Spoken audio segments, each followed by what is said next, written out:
जब जुल्फ़िकार अली भुट्टो अपनी बेटी बेनज़ीर और आसिफ ज़रदारी की शादी के खिलाफ थे तो फिर किस बड़ी शख्सियत को कत्ल करके आसिफ ज़रदारी ने बेनज़ीर भुट्टो से शादी की थी।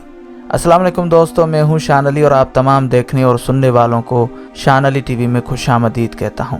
आज की इस वीडियो में हम एक ऐसे मौके से पर्दा उठाने जा रहे हैं जिसके बारे में जानकर आप हैरान रह जाएंगे।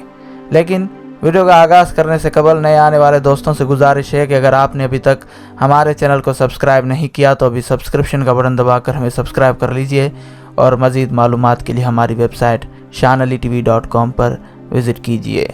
साबिक फ़ौजी सदर परवेज़ मुशर्रफ ने कहा है कि आसिफ ज़रदारी ने मुर्तज़ा भुट्टो को उनकी रिहाइश गाह 70 क्लिफ्टन के बाहर मरवाया था, जबकि वहाँ पुलिस का पहरा भी लगा हुआ था। ये एक सफ़ाकाना कत्ल था जो बज़ाहिर पुलिस की मौजूदगी में अंजाम पाया। एक निजी टीवी चैनल के प्रोग्राम ऑन द फ्रंट में मेज़बान कामरान शाहिद को दिए गए इंटरव्यू में सनसनीखेज़ इंकशाफात करते हुए परवेज़ मुशर्रफ ने कहा कि मीर मुर्तज़ा भुट्टो आसिफ ज़रदारी से शदीद नफ़रत करता था। एक दफ़ा अपने हाथों से आसिफ ज़रदारी की मूंछें भी मूंड डाली थी। परवेज़ मुशर्रफ ने कहा कि मुर्तज़ा भुट्टो दहशतगर्द तंजीम अल जुल्फ़िकार का करता धरता था और अपने मुखालफिन को मरवाता भी और उन पर तशद्दुद भी करता था। परवेज़ मुशर्रफ के बकौल लोग कहते हैं कि अगर जुल्फ़िकार अली भुट्टो ज़िंदा होता तो वो कभी भी बेनज़ीर भुट्टो की शादी आसिफ ज़रदारी से नहीं होने देता, क्योंकि भुट्टो ख़ानदान ज़रदारी फैमिली को अच्छा नहीं समझता था। परवेज़ मुशर्रफ ने और भी बहुत सारे इंकशाफात किए हैं। परवेज़ मुशर्रफ ने कहा कि अगर सऊदी शाह अब्दुल्ला मुदाखलत न करते तो मियाँ नवाज शरीफ फांसी पर लटक जाते, क्योंकि उन्हें तैयारा हाईजैकिंग केस में इंसदाद दहशतगर्दी की अदालत ने सज़ाए मौत सुनाई थी, जो बाद में शाही मुदाखलत पर उम्र कैद में बदल गई थी और जलावतनी से पहले उन्हें आम माफ़ी दे दी गई थी। आखिर सऊदी बादशाह ने उस वक्त नवाज शरीफ को क्यों बचाया था, इस हवाले से हम तो कोई बात नहीं कर सकते, लेकिन हर समझदार शख्स के लिए एक इशारा ही काफ़ी होता है कि उन्होंने नवाज शरीफ को सज़ाए मौत से क्यों बचाया था।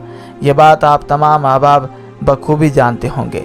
डॉक्टर अब्दुल कदीर की माफ़ी के बारे में एक सवाल के जवाब में परवेज़ मुशर्रफ ने कहा कि जब मैंने उन्हें अमेरिका से मौसूला शवाहिद दिखाए जो उनकी पुरस्रार सरगर्मियों के बारे में थे, तो उन्होंने अमलन मेरे घुटने पकड़कर मुझसे माफ़ी मांगी थी, लेकिन वो चूँकि पाकिस्तानी कौम के साथ मेरे भी हीरो थे तो इसलिए मैंने उन्हें इस शर्त पर माफ़ कर दिया कि वो टेलीविज़न पर आकर कौम से माफ़ी मांगे। नवाब अकबर भुट्टी के बारे में परवेज़ मुशर्रफ का कहना था कि उन्होंने हुकूमत वक्त के खिलाफ हथियार उठाकर बगावत कर दी थी और पहाड़ी घारों में जा छुपे थे। जब सिक्योरिटी फोर्सेस ने उन्हें घेरे में लिया तो उन्होंने खुदकुशी कर ली।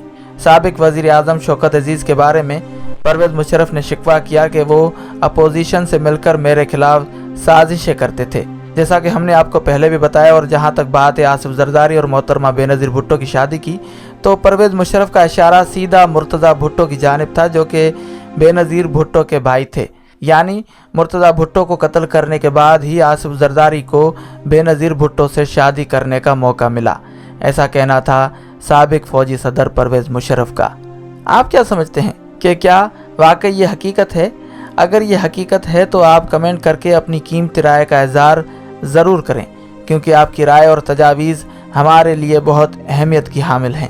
उम्मीद करते हैं कि आपको ये वीडियो यकीनन पसंद आई होगी। वीडियो को लाइक करें और शेयर करें, और अगर आपने अभी तक हमारे चैनल को सब्सक्राइब नहीं किया तो अभी सब्सक्रिप्शन का बटन दबाकर हमें सब्सक्राइब कर लीजिए और मज़ीद मालूमात के लिए हमारी वेबसाइट shanalitv.com पर विज़िट कीजिए। फ़ी अमानिल्लाह।